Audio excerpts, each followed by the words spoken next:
Et c'est ça, celui-là.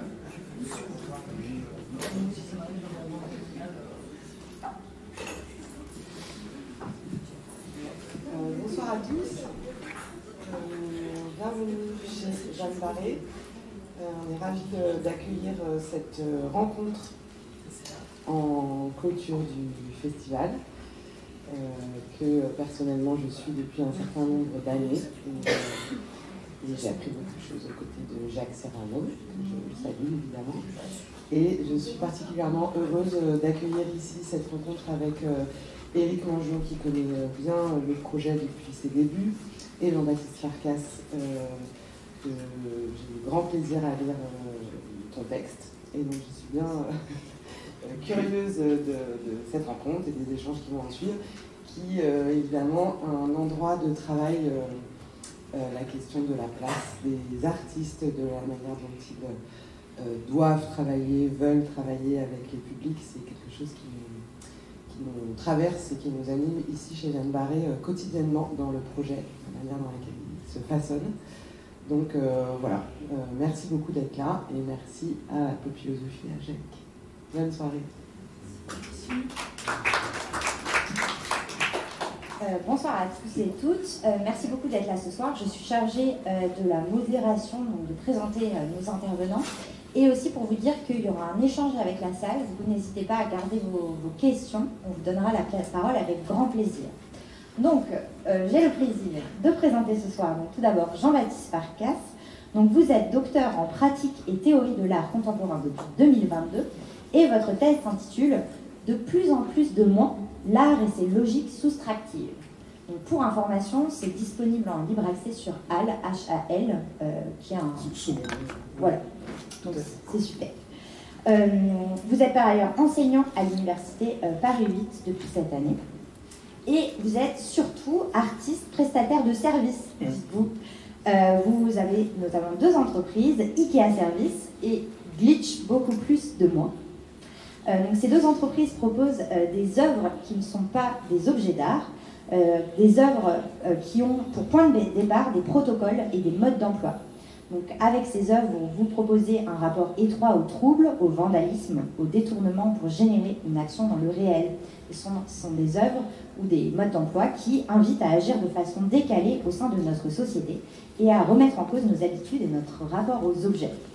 Et donc ce sont des sortes de passages à l'acte que ces œuvres proposent, et ces passages à l'acte sont inscrits dans une logique non productiviste et se confrontent à la question de la valeur en art, en éprouvant souvent les spectateurs et les spectatrices. Donc c'est un travail qui est assez développé et qui a été activé à l'occasion de nombreuses expositions au Palais de Tokyo, au Musée d'Art Moderne, au FRAC Poitou-Charentes et au MAC-Val. Et certains de ces protocoles ont aussi été mis en pratique à New York, à Los Angeles, à Oslo ou encore à Montréal. Et vous parlez un peu de tout ça dans un livre qui va paraître jeudi, qu'on a ici en 8 exemplaires, du coup battez-vous messieurs, mesdames. Et ça s'appelle Manuel et ça va être publié chez Riot Édition. Voilà, donc à vos côtés, on a aussi le plaisir d'accueillir monsieur Éric Mangeon. Donc Éric Mangeon, vous êtes directeur du FRAC Occitanie Montpellier depuis septembre 2023. Vous avez auparavant été directeur du centre d'art à la Villa Arson à Nice entre 2006 et 2023. Vous êtes commissaire et vous avez été commissaire et co-commissaire de nombreuses expositions. Vous êtes critique d'art et vous avez participé à de nombreuses revues. Vous avez notamment assuré en 2007 la direction artistique de la revue Fresh Theory 3, dont on va sûrement entendre quelques mots tout à l'heure. Et vous êtes aussi cofondateur et directeur de la rédaction de la revue Switch on Paper. Et vos recherches sont principalement axées sur le geste artistique de la disparition, sous toutes ses formes, de l'altération de l'œuvre à la disparition de l'artiste. D'où de belles résonances qu'on entend déjà entre eux. Donc je vous cède la parole, merci beaucoup.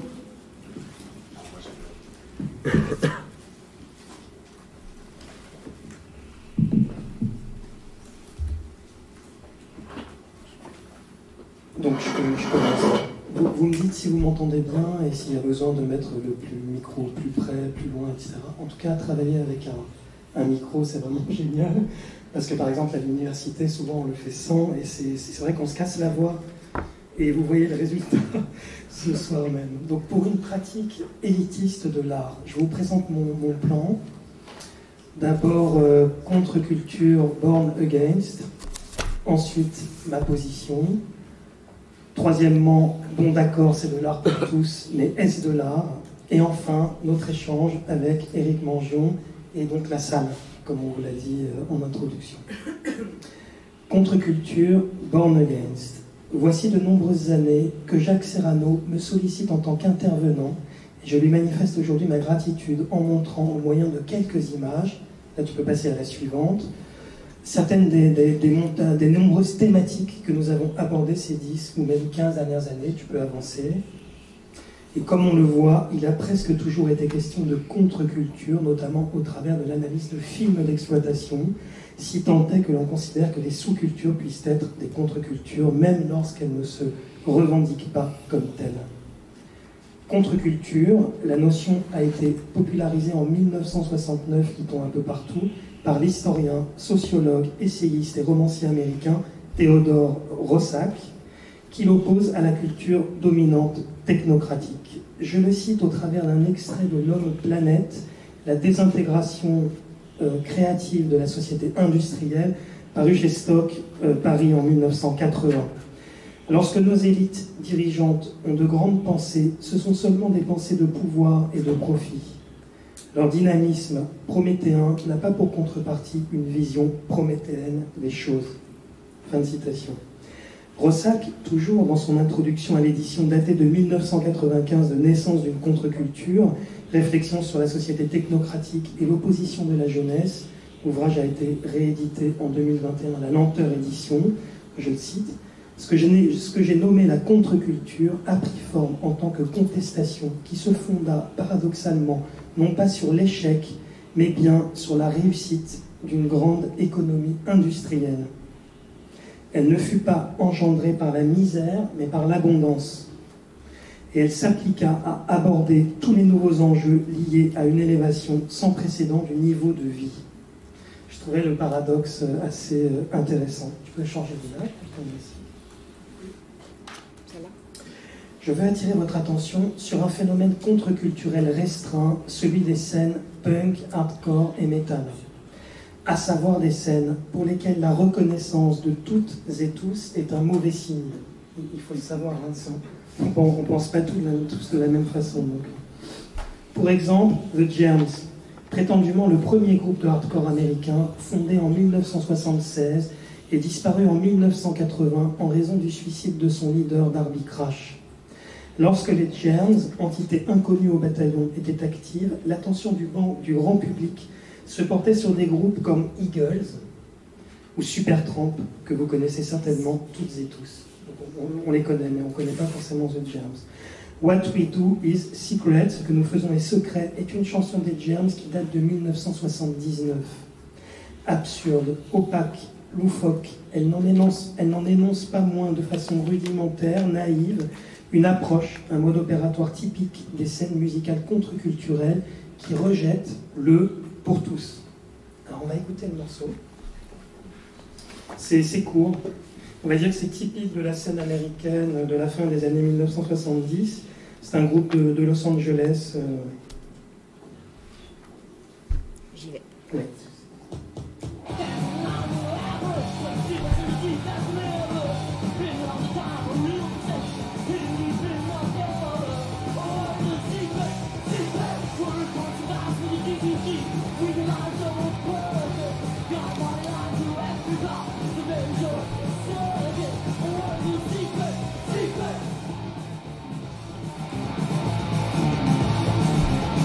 Reste pas complet. Le meilleur.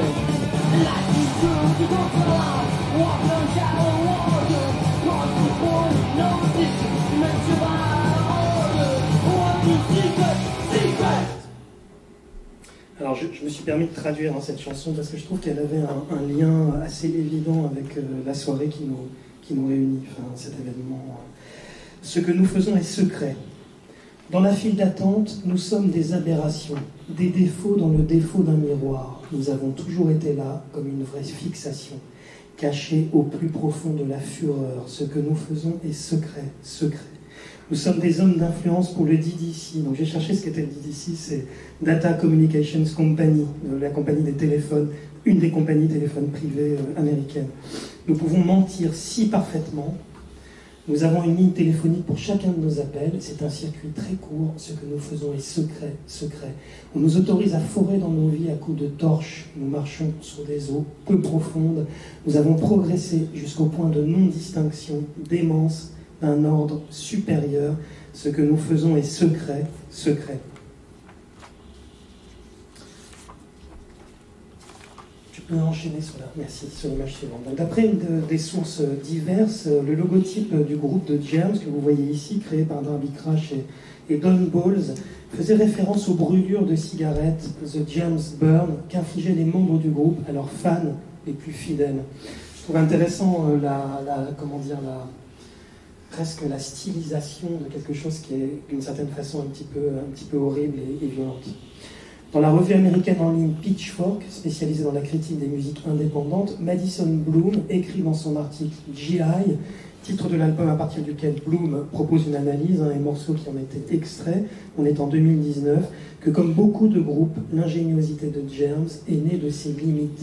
Lorsqu'ils se sont formés, poursuit Bloom, personne ne savait vraiment jouer d'un instrument. Pourquoi la contre-culture, on vient d'en voir un exemple avec The Germs, prend-elle des mesures élitistes à l'endroit de ses outils d'expression, de sa diffusion? On pourrait en certains cas comparer ses modes opératoires à ceux d'un clan ou d'une secte. Vous voyez bien la brûlure qui intègre en fait des personnes dans le groupe de Germs. La contre-culture n'adopte-t-elle pas de façon presque systématique une position anti-art pour tous, affichée, revendiquée, et quelles leçons faut-il en tirer? Je pense au mot pudeur qui, sous cet éclairage, prend un sens singulier en se positionnant contre un art pour tous. L'artiste, le musicien contre-culturel, dans le cas qu'on vient d'aborder, désamorce l'attentat à l'impudeur exigé par un art pour tous. Il revendique la discrétion, la réserve, la retenue, et c'était le sens de cette chanson « Ce que nous faisons est secret ». En effet, pourquoi retirer le haut et enlever le bas, au nom de quoi? Merci. Dans Sous-culture, le sens du style, 1979, le sociologue britannique Dick Hebdige apporte des éléments de réponse. Alors je le cite, la signification d'une sous-culture donnée est toujours une dispute, ça c'est moi qui l'écris, ce n'est pas le cas d'un art pour tous, destinée à toutes et à tous, il impose l'accord tacite, et le style, poursuit Hebdige, est le terrain où les définitions antagonistes s'affrontent avec le plus de force dramatique. Et ça, je le souligne, je trouve la phrase intéressante. Ce processus commence par un crime contre l'ordre naturel. Les métamorphoses d'une sous-culture, poursuit Hebdige, sont contre nature. Elles interrompent le processus de normalisation. Elles sont autant de gestes en direction d'un discours qui scandalise la majorité silencieuse, qui conteste le principe d'unité et de cohésion, un art pour tous, qui contredit le mythe du consensus, un art pour tous. Hebdige rappelle les mots de l'écrivain français Jean Genet, qui se disait opprimé par le dense réseau de formes et de significations qui l'enferme tout en l'excluant. Genet. J'étais stupéfait devant un édifice si rigoureux dont les détails se comprenaient contre moi. Rien au monde n'était insolite. Les étoiles sur le manche d'un général, les cours de la bourse, les cueillettes des olives, le style judiciaire, le marché du grain, les parterres de fleurs, rien. Cet ordre avait un sens. Mon exil, 1949. Fin de citation. Pour faire le lien avec tout ce que je vais dire à présent, je dois souligner que ces scènes, punk, hardcore, metal notamment, ont eu sur moi une grande influence. Très tôt, j'ai ressenti que je devrais œuvrer dans un interstice plutôt qu'au grand jour. Et à ce propos, tu peux changer merci. Dans son article « Perturbation et contamination des utopies de l'ordinaire », l'artiste et essayiste Nicolas Rivard voit juste, en employant, pour qualifier certaines pratiques comme la mienne, l'expression « passer sous le radar ». J'avais trouvé ça pas mal comme optique qui entre en contradiction totale avec le projet d'un art pour tous. Et j'en viens à ma position. Donc en tant qu'artiste, j'ai toujours ressenti le fait de devoir tout donner à l'industrie culturelle comme une aberration. Participer à une exposition dans l'institution ressemble parfois à un engagement dans l'armée. Participer, en être, revient à se mettre au service d'eux, et c'est bien à cet endroit qu'il faut ruser, dans le sens, ou plutôt l'essence que de Certeau associe à ce terme. Je résume mon positionnement dans un de mes modes d'emploi de service, vous le trouverez dans le livre qui a été cité tout à l'heure, qui se trouve sur la table, manuel des modes d'emploi et des passages à l'acte, c'est presque un manifeste, il s'appelle la pratique élitiste de l'art. Je peux changer la diapo. Merci. Mode d'emploi. En opposition au projet d'un art pour tous, s'inventer des façons d'échapper au régime de la visibilité obligatoire imposée par l'industrie culturelle. Par extension, œuvrer pour une personne seulement. Remarque, le cauchemar de l'industrie culturelle, c'est l'élitisme, tant pis pour la démocratie. Donc c'est un service de 2012. J'ai pratiqué ce service un grand nombre de fois, et presque toutes mes œuvres s'exécutent ainsi, à l'insu du public, parfois contre lui. Un court texte illustre l'une de ces mises en pratique. L'exemple est d'autant plus intéressant qu'il avait vu le jour dans un vaste projet sur lequel nous pourrons revenir, de ralentissement des structures et institutions culturelles de la Côte d'Azur, imaginé par Éric Mangin, qui m'avait alors sollicité en 2014. Donc je le dis en cours, sans mon texte, il m'avait sollicité avec l'idée de ralentir l'industrie culturelle de la Côte d'Azur sur un temps donné, en fait plusieurs mois. Ce qui était dingue, alors ralentissement de tout type, ça allait de l'accrochage des œuvres aux médiations, aux entrées, tout était ralenti. On en parlera peut-être par la suite. Le retour sur ce passage à l'acte a pris place dans un ouvrage intitulé « Art, performance, manœuvre, coefficient de visibilité », édité par Michel Collet et André-Éric Letourneau, paru en 2019 aux Presses du Réel. Donc je vais vous en faire la lecture. Je vais être de dos, je suis désolé, mais on va le faire comme ça. Lors de l'ouverture de l'exposition Slow 206 heures, le samedi 5 avril 2014, j'ai été copieusement interrogé, c'est moi qui parle, au sujet des activations du ralentisseur Slow-Mo qui était en cours à Nice, à Monaco, à Mougins, Mouansartou, mais qui demeurait imperceptible. Il faut savoir qu'à l'initiative d'Éric Mangin, le réseau Botox, Isabelle Pellegrini et moi-même avions commencé à déployer Slow-Mo quelques mois auparavant, et qu'en ce début d'avril, nombre d'actes de ralentissement battaient leur plein. Or, plusieurs des artistes invités à l'exposition Slow 206 heures regrettaient de ne voir apparaître de slow-mo nulle part, bien que l'activation du service ait été annoncée un petit peu partout. On en parle, mais pourquoi ne voit-on rien? Dilettantisme, point, sinon quoi? Et là, j'avais ma réponse, agir avec une lenteur exagérée. Plus tard dans la soirée, j'avais en face de moi Jean Dupuis et un de ses amis, également exposant, Émile Laugier, à qui j'expliquais que les ralentissements n'apparaissaient pas dans l'exposition Slow 206 heures, ni dans aucune autre exposition d'ailleurs, mais qu'ils avaient, depuis l'ombre où ils étaient tapis, des effets directs sur le fonctionnement des structures où ils étaient activés. Ça dit tout en fait de mon approche, de mon mode opératoire. Il y a ralentissement en termes d'activité, en termes de travail et non de choses à voir. Une façon pour moi de présenter l'idée dans son plus simple appareil, pas d'exposition, pas d'objet d'art, mais des actes perpétrés dans une logique héritée de l'obstructionnisme. Réagissant à mes propos, Dupuis et Laugier affichaient une ligne aimable, mais aussi préoccupée. Dupuis parla le premier. Oui, c'est intéressant, n'est-ce pas, de choisir de ne pas apparaître en tant qu'artiste tout en faisant une proposition dont l'objectif est de frapper les esprits. C'est un positionnement pertinent. Mais d'autre part, comment les ralentissements cheminent-ils jusqu'à la conscience? Comment se communiquent-ils? En l'occurrence, à qui s'adressent-ils? Et qu'engagent-ils concrètement? On a pas mal de questions, en fait, dans celles que pose Dupuis, qui correspondent complètement à la thématique d'un art pour tous.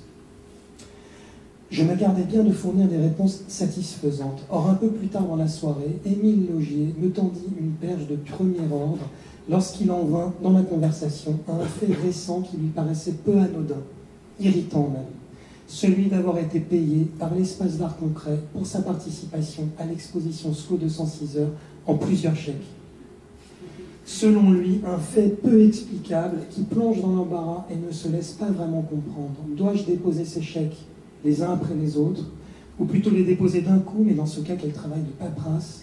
J'ai appelé l'administration de l'EAC et pas Espace de l'Art Concret et pas un éclaircissement ne m'a été fourni. Ma réponse: vient la lenteur, sort le secret, il ne me restait dès lors qu'à ajouter ceci, sans le savoir Émile, vous avez donné un bras entier à une activation de SLOMO, celle qui consistait pour le comptable de l'EAC à effectuer ses chèques par tranche de 300 € pour les faire durer. Donc je pense que le texte, c'était un petit peu long, mais le texte explique bien en fait comment je travaille. Donc il n'y avait rien à voir dans l'expo, mais on avait ces micro-phénomènes, ces micro-opérations secrètes, un petit peu comme les germs, qui apparaissaient un petit peu comme des germes dans le mécanisme de l'institution, créer des décalages, des ralentissements, des problèmes, des bugs. Donc souvent je travaille de cette façon. J'offre un détail de ma position dans un texte intitulé « La part de l'ombre » à propos d'une double activation et plaidoyer en faveur des coups bas dans Le Tournant hostile, c'est un autre de mes livres qui n'est pas ici, ABM Distribution, paru en 2016.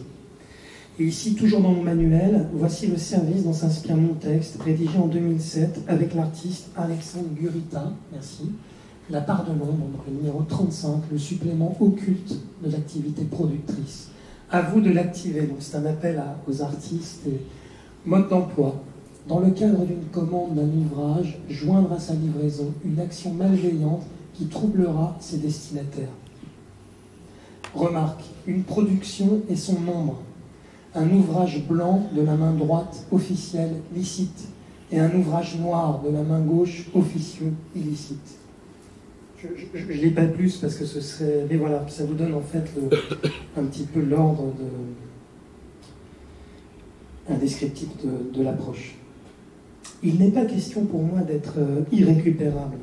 Comme le philosophe Francesco Massi, qui est intervenu d'ailleurs en début de saison 16 de la semaine de la pop philosophie, je considère que depuis 2 siècles, les soldats de la culture mènent une guerre sans ennemi, une guerre qui n'a donc jamais commencé, phrase qu'il m'avait confiée pour La Force de l'Art en 2009. On avait travaillé ensemble et il m'avait donné cette phrase que j'avais trouvée très marrante. Et c'est vrai que l'artiste est toujours un peu dans une guerre imaginaire avec les institutions, c'est l'héritage aussi de la critique institutionnelle en histoire. Je me sens pas vraiment dans cette histoire, je suis plutôt ailleurs. On voit bien d'ailleurs que les scènes contre-culturelles satisfont sans peine le marché de niche, particulièrement rentable. J'éclaire cette notion pour celles et ceux qui ne la connaissent éventuellement pas. Marché de niche, par opposition à la vente de produits très demandés, on vend des produits qui répondent généralement aux besoins, goûts ou préférences spécifiques des clients. Donc, l'anticonformisme se vend bien. En œuvrant sous le radar, ce que je vise, c'est l'élargissement pour l'artiste de sa marge de manœuvre à l'intérieur du champ de l'art en général et de l'industrie culturelle en particulier. Je me pose en praticien, s'il veut agir comme bon lui semble, à savoir selon ses désirs, ses critères, ses exigences, ceux-ci sont différents pour chacun d'entre nous, l'artiste doit se désolidariser de l'objectif d'un art pour tous. Bon, d'accord, c'est de l'art pour tous, mais est-ce de l'art? Donc pour avancer dans mon raisonnement, tu peux passer à la diapo suivante, merci.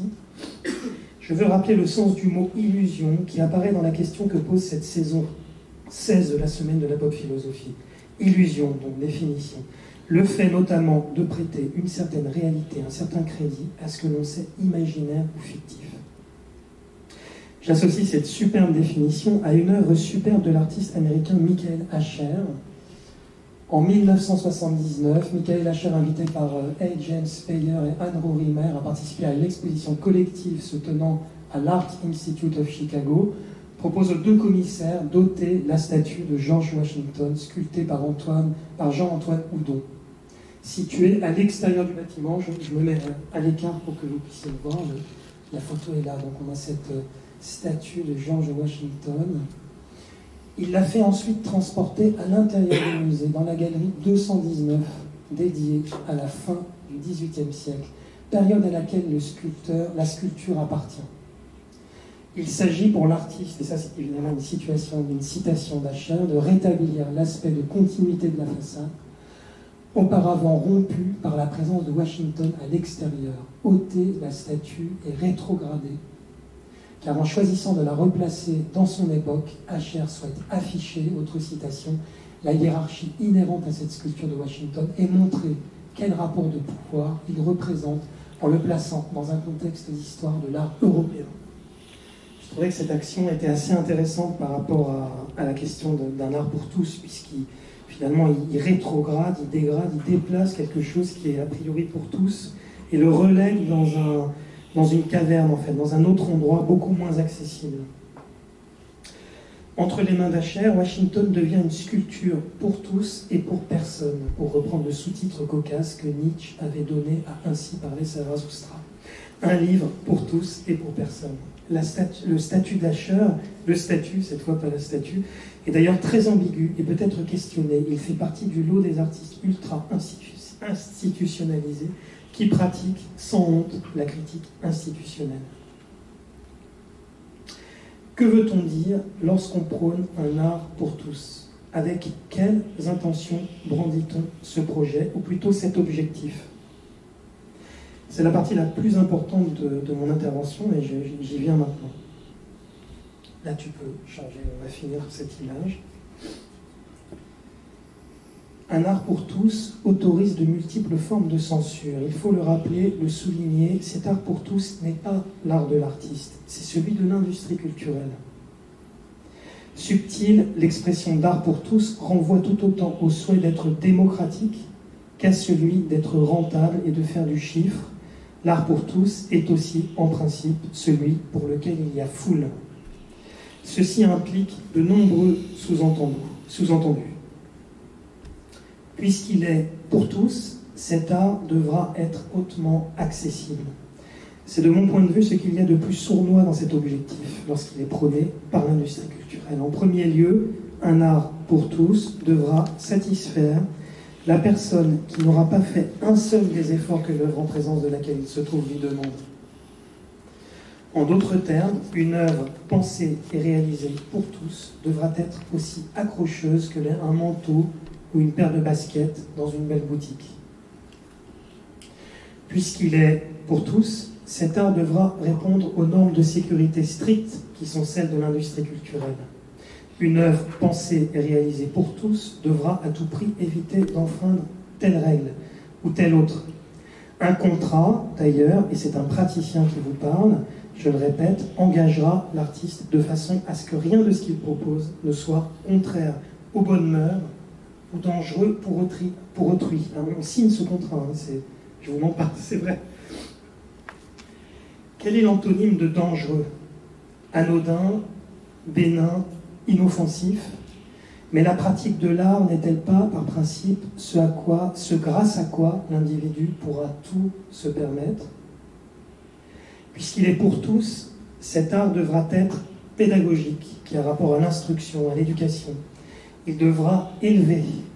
Dans les faits, cet objectif met souvent les personnes qui y goûtent dans une position infantile, accentuée par l'utilisation de plus en plus massive des casques audio distillant une interprétation toute faite des œuvres à voir.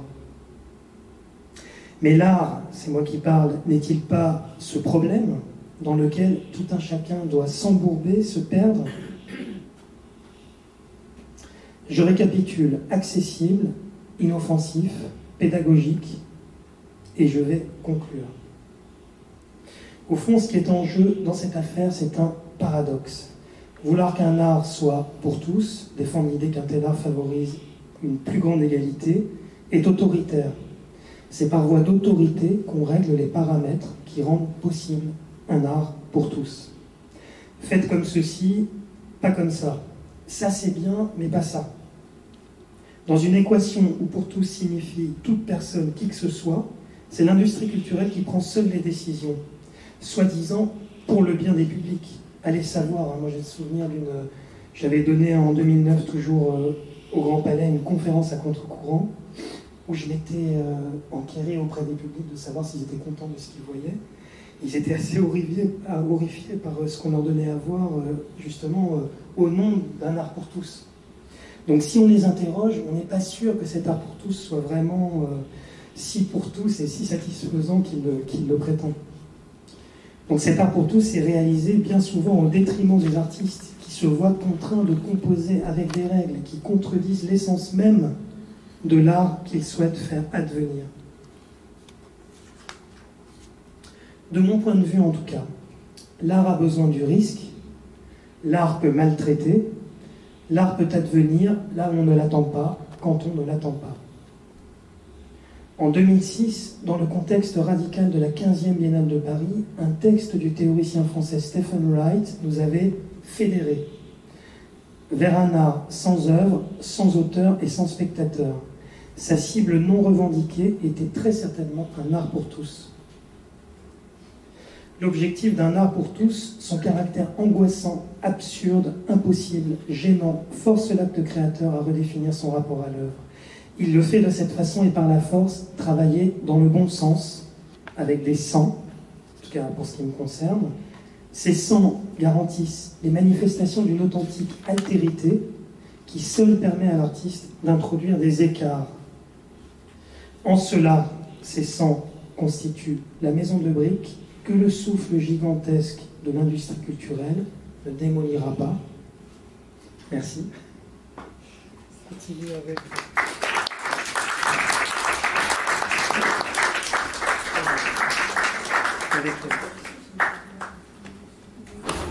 C'est celui-là ou celui-là?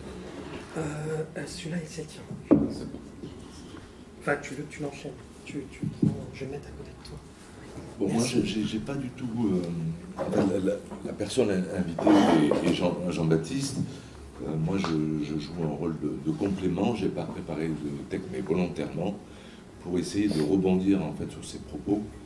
Et surtout essayer de vous passer la parole après, c'est-à-dire que je vais essayer de rebondir assez rapidement et après de créer un petit dialogue entre Jean-Baptiste, moi et vous. Moi j'ai séparé en fait ma réaction en trois chapitres. La première c'est le premier chapitre concerne en fait l'idée de contre-culture avec le fameux livre sur une planète, la désintégration créative de la société industrielle. Moi j'ai un autre livre qui m'a marqué, c'est celui de Greil Marcus, Lipstick Traces, une histoire secrète du XXe siècle. C'est d'ailleurs intéressant parce que tu emploies le mot secret un peu plus loin dans ta présentation. Et ce livre m'a marqué parce que il est issu d'un critique d'art qui a très bien connu, fréquenté le mouvement punk dans les années 70 et qui, quelques années après, a rédigé un texte extrêmement intéressant, un texte d'analyse critique, justement sur le mouvement punk et son appropriation par l'industrie culturelle. Et ça m'a beaucoup marqué parce que il revient en arrière, en fait, dans l'histoire secrète du XXe siècle, et il s'appuie, alors toi je sais que tu as une culture musicale, mais moi la culture de la poésie, notamment de la poésie phonétique et sonore du XXe siècle, qui a été, pour Greil Marcus en tout cas, à l'origine effectivement de pas mal d'avant-garde, celle de Dada, parce que Dada, la première soirée Dada à Zurich, et non pas une exposition, mais une soirée effectivement de déclamation, de poésie phonétique, et qui a pas mal influencé les mouvements punk et des musiques dont tu parlais tout à l'heure. Je crois que c'est très important, et tu parles d'un art irrécupérable. Alors il y a effectivement, mais moi c'est moins ma culture, ces groupes dont tu parles comme The Germs, mais je crois aussi que la poésie sonore, enfin poétique, phonétique et sonore, est absolument irrécupérable, parce que c'est une description absolument méthodique du langage sur le XXe siècle, qui devient inaudible, qui devient autre chose, qui se transforme, etc. Et ça, je pense que les industries culturelles, comme tu les cites, n'ont jamais pu le récupérer. Après, tu parles dans un second temps de l'art pour tous et de l'industrie culturelle que je reprends à mon compte, mais en même temps, pour être très franc, je ne sais pas vraiment ce que c'est l'industrie culturelle. Bon, même si je travaille dedans, je fais 30 ans que je fais ce métier, en même temps, j'ai du mal à la définir. Alors, je vois évidemment des tendances lourdes. On parlait tout à l'heure avec Jean-Baptiste de celle du luxe, de l'industrie du luxe, qui récupère et qui façonne absolument tout depuis quelques années. Alors, non seulement au travers de ces grandes fondations, Vuitton, Pinon, Luma, pas très loin d'ici, voilà. On voit des tendances lourdes. On parlait par exemple tout à l'heure avec Jean-Baptiste. Alors j'ai pas vu encore l'exposition, mais j'ai vu pas mal de photos de l'exposition Arte Povera la Fondation Pinault, c'est ça? Contradiction totale.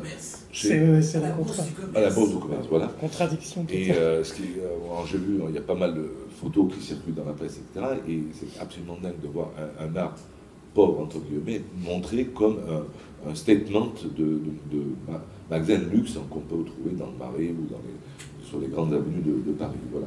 Bon, ça, c'est vraiment une tendance lourde, mais en même temps, j'ai du mal à comprendre exactement l'impact de l'industrie culturelle, qu'est-ce qu'elle fabrique, qui est derrière cette industrie culturelle, même si, effectivement, là, depuis quelques années, il y a le grand luxe qui écrase un peu les choses, c'est le cas de le dire d'ailleurs.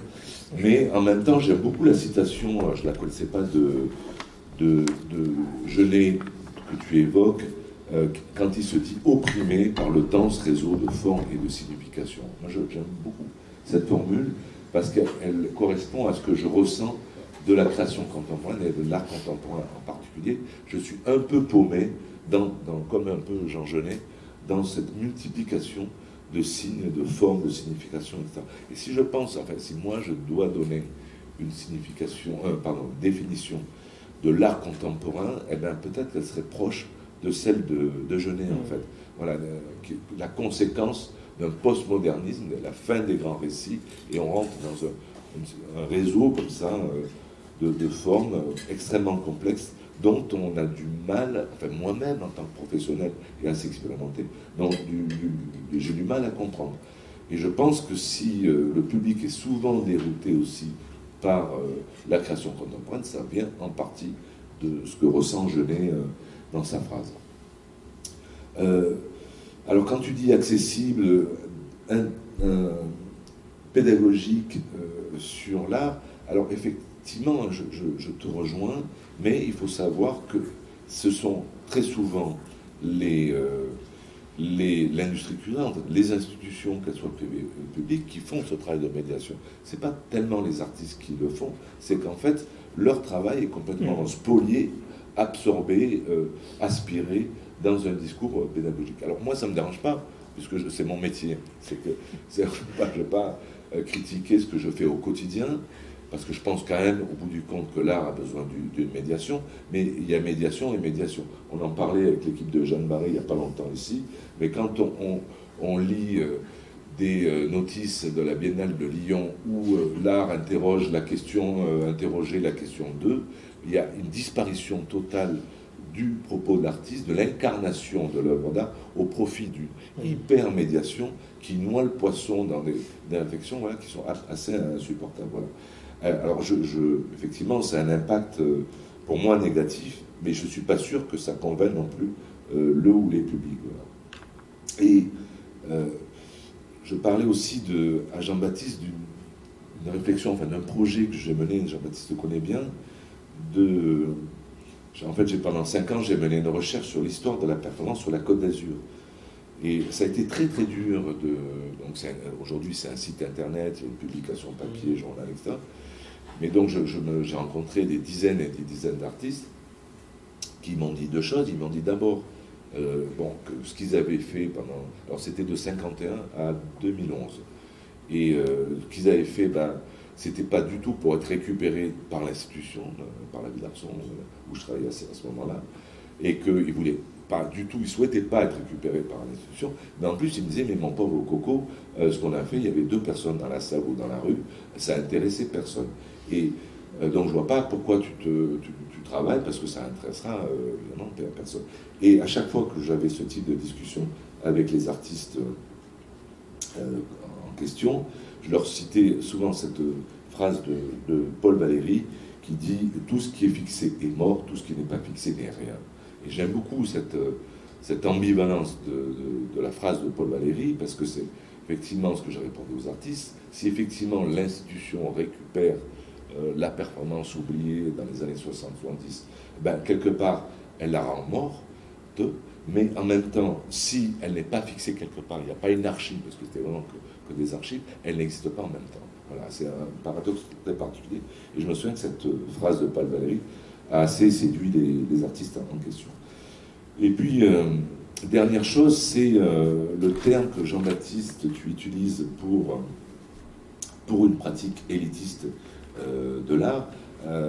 Bon, j'ai compris évidemment qu'il y avait quelque chose de provocateur dans ce titre et cette annonce. Alors moi, évidemment, elle me dérange une fois de plus de là où je suis, c'est-à-dire responsable d'une institution, puisqu'au quotidien, je suis obligé d'expliquer à des publics, à des personnes, à des élus, enfin aux gens avec qui je travaille au FRAC tous les jours, que l'art n'est pas élitiste, qu'au contraire, il peut s'adresser à différents publics. Donc voilà, c'est pour ça que ça me gêne, effectivement, ça va totalement à contresens.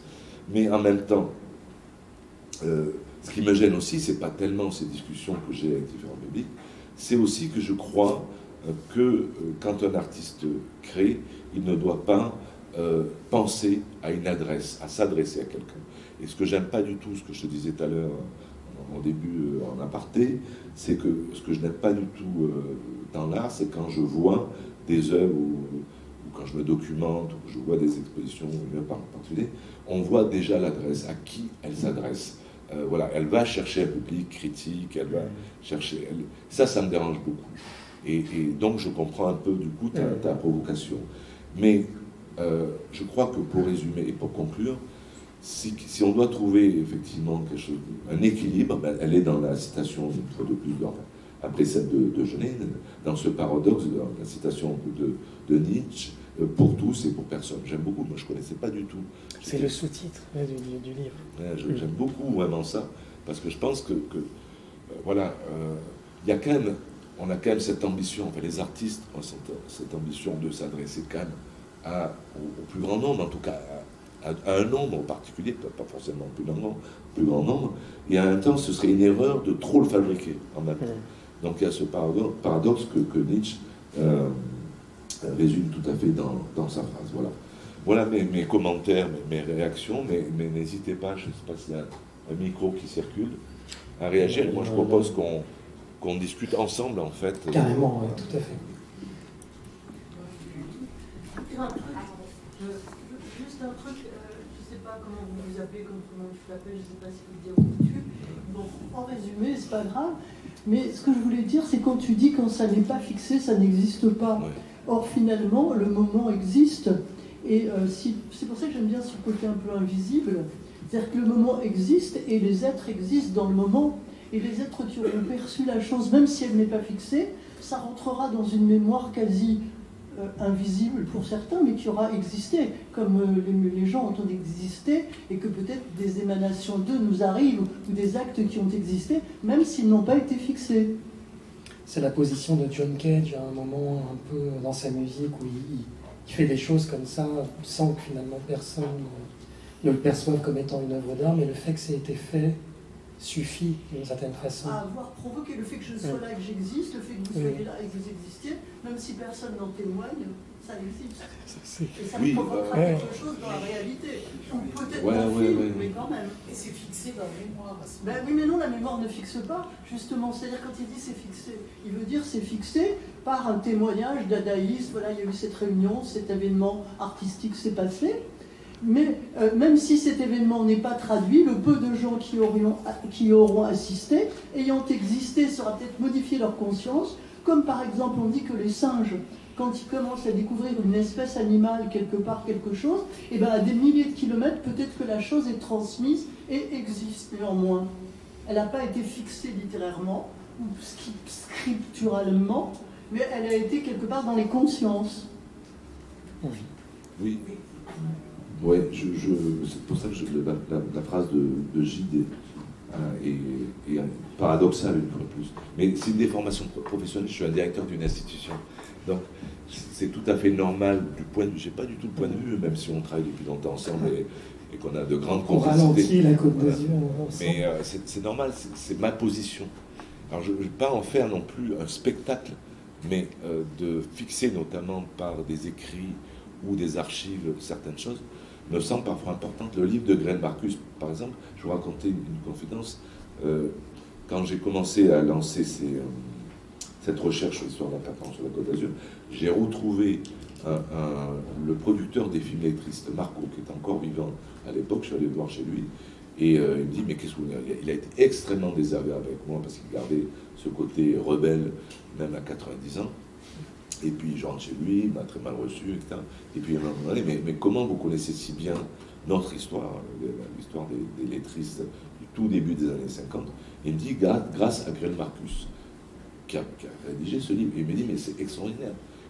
Alors que c'était un rebelle, que j'ai un papy extrêmement rebelle que j'avais avec moi, qui me dit, bah, il a très bien compris ce qu'on a fait. Alors, il suffit d'un livre, c'est pas d'en faire non plus un biopic au cinéma, Hollywood, etc. Mais ce livre a permis de sauver une mémoire. Et ça, je trouve ça très important. C'est pas non plus énorme, hein, c'est juste un livre. Je suis d'accord. C'est par rapport à son action que je trouve intéressante par rapport à ce qui s'est fait dans l'art, qui à mon avis n'est plus du tout novateur. Enfin, moi, tout ce que j'ai vu dans ma petite conscience très limitée, et ben, je trouve que ce qu'il fait est novateur. Je ne suis pas tout à fait d'accord avec son côté destructeur, mais je trouve intéressant son côté ineffable et immatériel. Vous prêchez convaincu. Je viens d'ailleurs de faire acheter un protocole au FRAC Occitanie-Montpellier, donc ça veut dire que je soutiens ce type de travail. Je pointe juste les paradoxes, hein. C'est tout. Il me semble aussi qu'on pourrait parler économie, mais dans la mesure où si les artistes ne fixent un moment éphémère, c'est pour pouvoir le négocier aussi. Parce que sinon, ils n'ont pas de moyen de le faire. Et c'est une contradiction, me semble-t-il, interne. Mais tu parlais de ton travail sur les performeurs de la Côte d'Azur. Tu commençais à parler de l'expo sur Arpo Vera. Pour moi, la position la plus absurde, c'est hors limite, et je crois que c'est Jean de Loisy à Beaubourg. Parce que, pour le coup, les artistes qui étaient exposés a refusé de rentrer dans le système, différemment peut-être de certains artistes de l'Arpo Vera. Voilà, c'était une petite remarque. Lisez, si vous avez sous la main un jour le livre, le catalogue hors limite, il y a quand même une page qui est incandescente, c'est celle de Gilles Ullmann. Ah oui. C'est incroyable. Ah, c'est très court ce qu'il dit. Ouais. Il était encore vivant, donc, pareil, c'est l'époque lettriste des années 50. Même si c'est la même bande que Marco. Marco d'ailleurs a produit un film de ça. C'est incandescent ce qu'il dit. C'est magnifique. Mais en même temps, s'il n'est pas dans le catalogue, qui le connaît? Voilà, c'est ça le problème. C'est le paradoxe, c'est le paradoxe que je pointe. On revient au même paradoxe. Et ce que disait Jacques est important dans la vision de l'économie, parce que l'exposition Arte Povera se trouve dans la fondation Pinault, où la question du luxe, etc. Mais elle avait été reconstituée aussi à la Biennale de Venise par la fondation Prada. Donc toute cette récupération de cet art d'Hipovera ou qui contestataire, etc., par les industries ou les industriels du luxe, nous pose une question extrêmement importante. Oui, ça c'est sûr. Après, Arte Povera a été acheté très tôt, il est dans toutes les collections. C'est pas eux qui le réinventent, mais... Voilà, moi ça me faisait penser à l'exposition Le Situationniste aussi à Saint-Étienne, enfin des espèces de paradoxes comme ça, où Georges Didier Huberman et avec les ticounes qui hurlent parce qu'ils se retrouvent avec leurs revues sous des vitrines. Mais pendant ta présentation, merci d'ailleurs, c'était super, mais j'ai pensé plein de fois, tu parles du punk, tu parles de la destruction, tu parles de la statuaire, et à plein de moments de ton intervention, j'ai pensé à la destruction de la colonne Vendôme. Ah, oui, et puis à Gustave Courbet qui est derrière ça quand même. J'aime beaucoup Courbet. En termes d'économie, parce que lui, il a été condamné pour ça. Oui. Et il a peint des cerfs et des vagues en buvant du blanc au bord du lac Léman après tout le reste de sa vie avec ses assistants pour payer le remboursement de la colonne Vendôme. Et peut-être, à mon avis, c'est un acte fondateur qui est autant punk que... Et puis voilà, l'enterrement à Ornans, il peint des gens avec les pieds dans la boue, à l'époque où l'art-pompier triomphe. Je reviens de la Biennale de Lyon, d'ailleurs, je pense que l'art-pompier triomphe avec d'autres formes, mais... Et ouais, je sais pas, j'ai pensé à ce fantôme tout le long de ta présentation. Oui, j'ai une grosse inspiration, on va dire, de ce genre. Je pense aussi à Fourier, à d'autres. J'ai eu un moment à Besançon, au tournant des années 2000, où je me suis pas mal renseigné sur... C'est vrai que la colonne Vendôme, c'est fou, c'est une histoire... Mais après, je pense que dans cette position qu'il a eue ensuite remboursement et de faire... Je le vois un peu, je le rapproche de Picabia, il avait un plaisir aussi, je pense, à faire des biches dans des sous-bois. Comme Picabia avait du plaisir à faire des tableaux merdiques. Ils ont cette ambivalence aussi dans la déchéance de faire un truc qui leur déplaît mais qui en même temps leur plaît. Il y a un peu aussi des perversions mais qui sont intéressantes. Merci pour la remarque. Moi j'ai une remarque aussi. J'ai du mal à faire l'analogie entre l'art pour tous et l'industrie culturelle. Ce que je veux dire par là, c'est que quand on prend justement l'exemple du punk ou des contre-cultures, il y a aussi cette idée, donc oui, ça s'oppose à une culture, je dirais plutôt dominante, mais c'est une idée aussi, et vous l'avez rappelé, qu'on peut faire de la musique sans être musicien.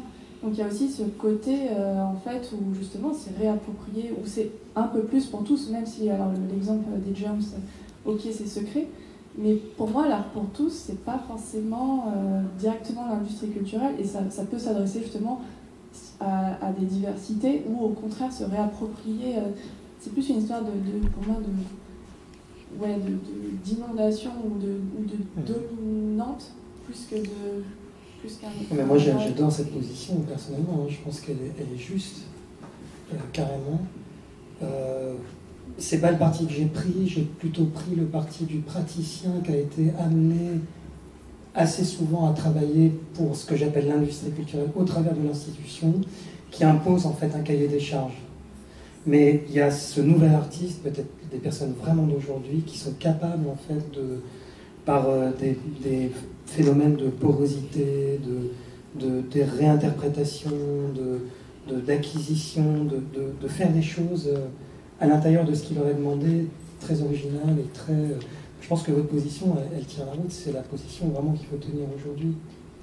C'est-à-dire ne pas être dans l'opposition, justement j'évoquais ça tout à l'heure, typique d'un peu la critique institutionnelle, qui est un petit peu la position que j'ai prise aussi, mais parce que c'est mon inscription au départ, c'est-à-dire dans la confrontation avec les grosses institutions qui salissent vraiment les œuvres, ou par exemple mon slow-mo de serveurs, enfin je l'ai raconté 50 fois donc je ne sais pas si c'est intéressant, mais quand des serveurs ralentis commencent à servir à la bonne vitesse parce qu'il y a une très grosse institution qui leur dit ça devient dangereux maintenant de servir lentement, donc ils passent parmi les serveurs en leur disant il faut recommencer à servir à la bonne vitesse, etc., pour que les gens ne s'amassent pas devant l'institution et créent des problèmes. C'est quelque chose qu'on vit en fait en tant qu'artiste assez douloureusement. Mais qu'est-ce que je faisais là-bas, etc. Peut-être c'était pas l'endroit où je devais être. Et aujourd'hui, je pense qu'il y a plein d'endroits où on peut être, qui ne sont pas dans la confrontation à l'institution. J'ai été invité il y a, je crois, 1 an et demi ou 2 ans sur le plateau des Mille Vaches, dans des associations qui travaillent vraiment en totale indépendance vis-à-vis du monde de l'art. Ils s'en foutent complètement du marché de l'art, du monde de l'art tel qu'on le connaît, institué, reconnu, identifié. Ils sont dans une autre histoire de l'art. Et là, il se fait des choses qui, je pense, sont très libres. Et c'est ça qu'il faut observer. C'est même plus dans la critique, au-delà de la critique, au-delà de... L'histoire de la critique, elle est un petit peu finie, elle est un peu dépassée aussi.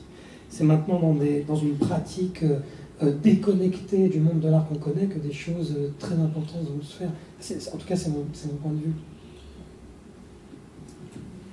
Dans cette... je parlerai du fond beaucoup plus tard, mais juste un point sur Courbet, parce que considérer qu'il s'agit, ou tel que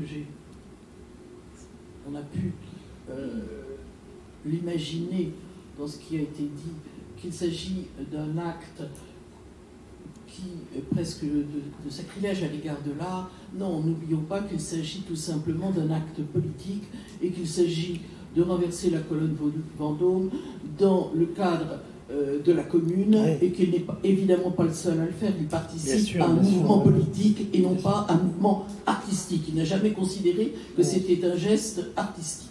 Alors, comme c'était lui qui était le plus connu, comme c'était lui qui déjà était un peintre reconnu, on a considéré que c'était à lui de payer. Et c'est vrai qu'il a fait à ce moment-là des biches dans des paysages de neige et j'adore ces tableaux. Ils sont pas mauvais d'ailleurs.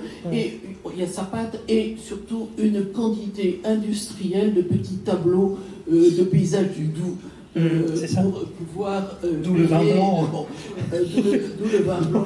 Dans le tout. Donc, c'est pas du tout un acte destiné. Et ça n'a rien à voir avec ce que vous nous avez montré. Je connaissais d'ailleurs cette action de celui qui va déplacer la structure. Michael Ascher. Que je connaissais. Rien à voir. D'autre part, s'il y a quelque chose de tout à fait contestataire dans le travail de Courbet, et on n'y pense pas suffisamment, c'est bien l'enterrement à Ornans. Et pas simplement parce que le bedeau a le nez rouge, qu'il y a un chien, que ça se passe dans la boue, que c'est dégueulasse, et qu'on dit que quand même c'est une insulte au sacrement religieux, etc. Pas du tout. Pas du tout. Ça en fait partie. Mais c'est que c'est justement un art, non pas pour tous, mais pour personne. Et pourquoi? Parce que le vrai problème du scandale, c'est dans la dimension de l'œuvre. Comment une scène de genre, l'enterrement d'un pauvre air, finalement, de Ornans, peut prendre la dimension du tableau histoire. Et on le met où? Nulle part. Parce que c'est une immense toile. Une scène de genre, ça va dans un salon, il y a une transgression. etc. Et la transgression est là. Et du coup, c'est un art pour tous qui se révèle de facto pour personne. C'est Nietzsche. Exactement. Nietzsche. Et là, c'est très intéressant. Bon, je rends la parole, je vous promets de ne la prendre qu'à la toute fin pour aller au cœur de ce que vous avez dit. On va avoir le plaisir de conclure. Ah non, c'est Jacques qui va conclure. Juste quand même une chose qui n'a pas été évoquée par rapport à votre question. L'art pour tous, on en parle beaucoup tout le temps. Mais depuis quelques années, une fois de plus dans le milieu dans lequel je navigue, c'est-à-dire un milieu institutionnel, avec notamment des élus, des responsables culturels, il prend une tournure qui jusqu'à présent était un peu démagogique et devient extrêmement populiste depuis quelques années. Et là, sur le terrain, c'est vraiment très ambigu. Et il faut faire très très attention à ça. Parce qu'aujourd'hui, on nous demande de faire un art pour tous qui est ouvertement populiste, avec des relents réactionnaires vraiment pas intéressants. Donc là, il y a une dérive qui est très fraîche et qui correspond à un reflet de la société, de notre société aujourd'hui. Bonsoir. Anne Santini, je suis à la fois artiste décroissante et médiatrice de terrain dans un musée d'art contemporain et fan de la première heure de Jean-Baptiste Farkas. C'est vrai qu'on a travaillé ensemble sur les médiations, justement. Slow-mo. Au nouveau printemps, je me suis cassé la jambe, ce qui était la médiation. J'ai la photo du plâtre, je pense. Je voulais revenir sur quand vous avez parlé du fait que les choses soient récupérées. Je pense que c'est aussi au public de récupérer et de prendre la place. C'est-à-dire que cette récupération du luxe, elle doit être aussi faite par les pauvres. On doit récupérer l'art et prendre la place. Alors, moi j'entends l'art par tous dans le sens où on est là et on va fabriquer l'art par nos regards. Et ceux-là, ils peuvent être les plus divers possibles. Et il faut laisser ces places diverses et il faut lâcher l'art au tout public et savoir le voir brouiller, l'idée de se perdre, de ne pas savoir, d'être dans un flou qui va créer du sens divers pour chacun.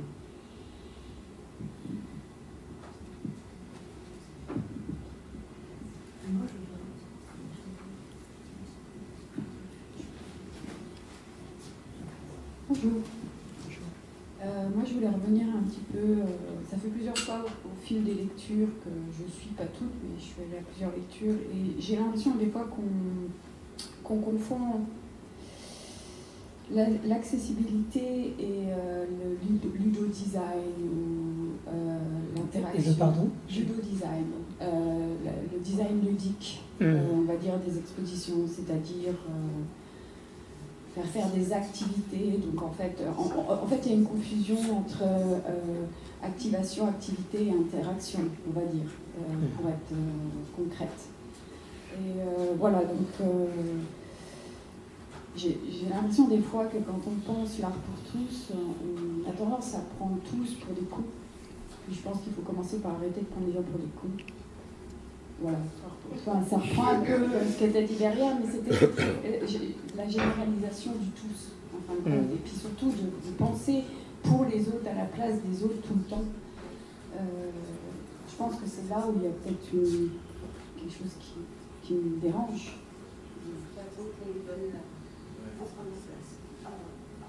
Alors c'est pas vraiment une question, mais c'était plus en fait invité à cette réflexion justement tous qu'on nous.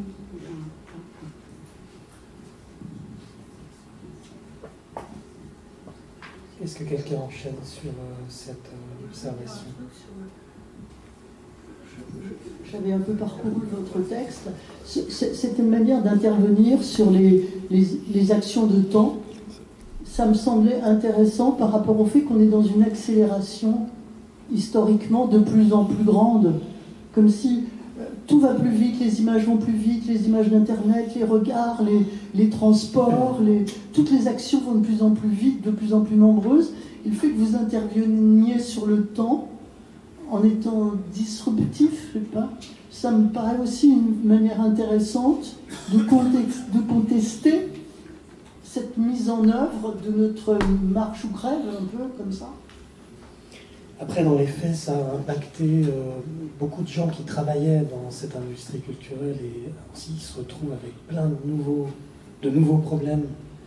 C'est peut-être le mauvais côté de ce genre d'intervention, c'est-à-dire ils s'épuisent à faire des médiations très longues, ou ils sont mal payés parce que les chèques viennent avec des coupures. Mais quand même, moi je peux poser la question à Eric qui m'avait invité en fait à ralentir sur la Côte d'Azur entière, donc sur 20 ou 25 lieux ou 30 lieux que j'ai été rencontré sur toute la Côte d'Azur sur plusieurs mois.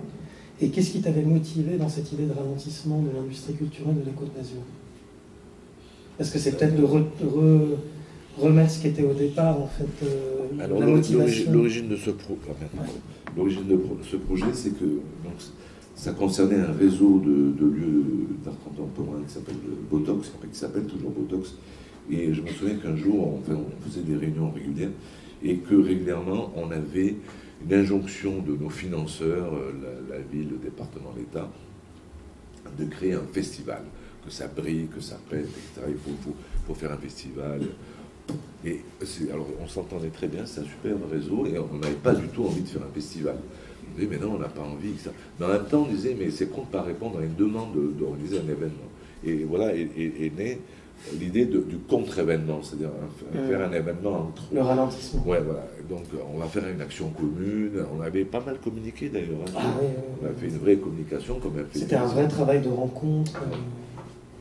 Et voilà, voilà, c'est né comme ça. Et bon, alors, toutes les structures, on était une vingtaine, je crois, en tout. On n'a pas joué le jeu parfaitement, mais il y a eu des réponses absolument pertinentes, parfois très, très drôles. Je me souviens d'un galeriste qui re-signait... c'est Bertrand Bardot qui signait entre deux galeries à l'époque, une à Paris, une à Nice. Ah, oui, oui. Et lui, il avait un geste très très personnel. C'est que alors qu'il était tout le temps speed, parce qu'il courait entre deux galeries, quand il sortait de la gare en venant de Paris pour aller à sa galerie, ben, il dit, je vais m'arrêter au bistrot, je vais boire des coups, seul, en attendant d'aller reprendre une autre. Mais le plus marquant, voilà, c'est l'espace d'art concret à Mons, toute l'équipe, absolument incroyable. De la directrice jusqu'à la comptable, comme en parlait Jean Dupuis et Émile Augier, le régisseur qui faisait quelque chose d'incroyable, Alexandre Capan, ce garçon, quand il faisait le montage d'une exposition d'accrochage, il ne prenait pas la caisse à outils, il prenait un outil. Je me souvenais pas de ça. C'est incroyable. Ouais, donc il prenait l'outil. Je m'en souvenais pas. Alors il faisait un geste et il repartait à l'atelier, rechercher un second outil. Et bon, évidemment, forcément, ça inutile vous dire que ça a agacé énormément de monde. Mais en tout cas, l'équipe pourquoi c'est un exemple, au-delà de ces petites anecdotes très drôles, c'est que ça a été une conscience, c'est une vraie réflexion d'équipe sur leur mode de fonctionnement, leur rémunération, leur isolement politique, budgétaire. Surtout, on a eu le luxe de l'établir sur plusieurs mois, donc les relations ont été approfondies. Ça a été vraiment... Moi, je trouve, moi, je suis choquée par un truc par l'art contemporain depuis des années, c'est le manque d'aspect politique. On est dans des détresses immenses, je veux dire, dans le monde contemporain, et il y a très peu d'actions, finalement, qui se scandalisent de ça. Par exemple, il me semble, j'ai vu à Washington un jour dans un musée, un clochard, c'était une œuvre d'art, c'était un clochard écrasé par terre, la représentation d'un homme écrasé au sol. Je me souviens que j'ai aimé cette représentation. Par sa violence. Qui traduisait finalement mon émotion de voir un humain, comme c'est quotidien, quand je vivais à Paris ou ailleurs, de voir cette chose horrible. Et que là, elle était mise en scène, mais d'une manière très réaliste et violente. Et je me suis dit, finalement, j'ai une amie qui m'a dit que j'étais christique dans ma manière de voir l'art. Je ne sais pas si c'est vrai, mais moi, je trouve ça scandaleux. J'ai vu tellement de choses conceptuelles qui me paraissaient vides de sens, que voilà, j'aime dans l'art quand même. Ça ne veut pas dire qu'il doit être systématiquement politique, mais qu'il y ait une dimension quand même politique au sens du scandale de l'injustice, qui me paraît quand même être une dimension de l'humain. Il y a d'autres questions avant, mais en fait, est-ce que vous vouliez réagir à la remarque sur le tous aussi? Je crois que Jean-Baptiste, tu voulais dire quelque chose? Non, juste... Moi, c'était plutôt une observation, je dirais, qui ne demandait pas forcément de... Ah si, il y avait une question. Alors, quelle était-elle? La question, c'était de réfléchir ensemble, en fait, la différence entre l'accessibilité et le ludo-design, par exemple le design ludique, excusez-moi, je fais des anglicismes parce que je vis à l'étranger, sur la différence entre l'activation, l'activité et l'interaction, sur... Mais vous disiez qu'il y avait des confusions. Penser à la place des autres. Moi, je trouve ça quand même quelque chose de très important. Alors moi, ma position, c'est de ne jamais forcer... en fait, chacune vient à ce qu'il veut, doit... Enfin, je ne sais pas comment le dire simplement, mais je suis contre l'idée d'un... Je suis assez illichien sur ce point, Ivan Illich. Je suis contre l'idée d'une gestion, en fait, alors en art, par exemple, du regard ou de la sensibilité, qui ferait qu'on attirerait les sensibilités sur un certain nombre de choses. Pour... En fait, moi, je me positionne pas dans cette logique. Je pense qu'on vient aux œuvres par soi-même. J'ai un côté un peu anarchiste, on va dire, dans cette idée de presque auto-éducation, Donc dès qu'on parle de nombre, c'est là où je rejoins Illich dans la question du régime. On entre dans un chiffre qui est trop grand et on veut, par exemple, convertir 20 personnes à l'art. Et à mon sens, ça n'a pas d'intérêt. Chacune peut se convertir soi-même à l'art par un auto-apprentissage, par aiguiser son goût, par des choses qu'on aime et tirer des fils. Pour moi, c'est l'approche. Donc voilà, je peux donner que ma position, disons, et pas avoir de réponse vraiment objective.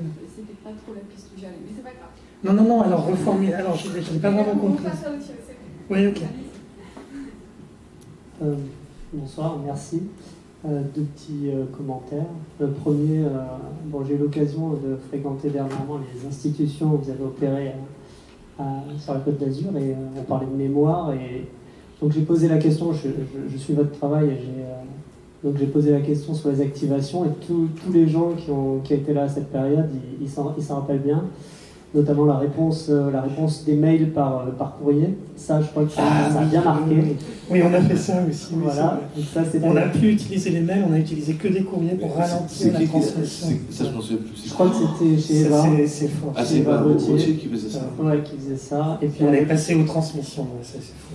Et le AC, effectivement, la trésorière, elle n'en pouvait plus de faire tous ces chèques. Elle m'a dit, non, je n'en pouvais plus. À la fois, ils étaient tous dedans. Et à la fois, ils avaient leur quotidien qui était impacté, donc ils étaient dans une sorte de boucle où ils savaient qui participait à quelque chose, et à la fois, ils étaient un peu dans un blocage. Donc ça les a bien marqués, je pense, profondément. Il y a de la souffrance aussi. Enfin, je l'évoquais tout à l'heure. Oui. Il y a des gens qui sont impactés, en fait, souvent par ces activations. il y a des bons et des mauvais côtés, il y a des gens qui aussi s'effondrent dans l'art, il y a beaucoup de cas qui ont été plus ou moins douloureux dans... Voilà. Du coup, deuxième petit commentaire, comment on en sort du coup de cet art tout public? Est-ce que d'une manière un peu radicale, ça serait fermer les institutions pour arriver à en sortir, puisque toi Jean-Baptiste, non, là je pose vraiment une question assez directe, mais toi Jean-Baptiste, tu parles de ces communautés qui se détachent complètement du système, et d'où sortirait un art, on va dire, enfin je ne vais pas parler de pureté, mais en tout cas un art contemporain. La pureté c'est un peu touchy, mais du coup l'idée radicale d'arrêter les... Alors moi j'ai fréquenté, je crois qu'il y avait 2 associations majoritairement dans les échanges que j'ai pu avoir. C'était des journées d'études qui avaient été organisées sur le plateau des Mille Vaches, sans les défendre à 100%, parce qu'il y avait aussi beaucoup de problèmes et de naïveté parfois dans les débats.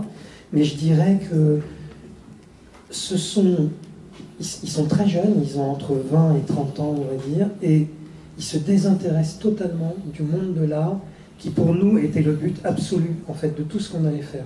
Donc là, il y a un truc vraiment, il y a un switch générationnel qui fait que ces gens-là s'en foutent complètement.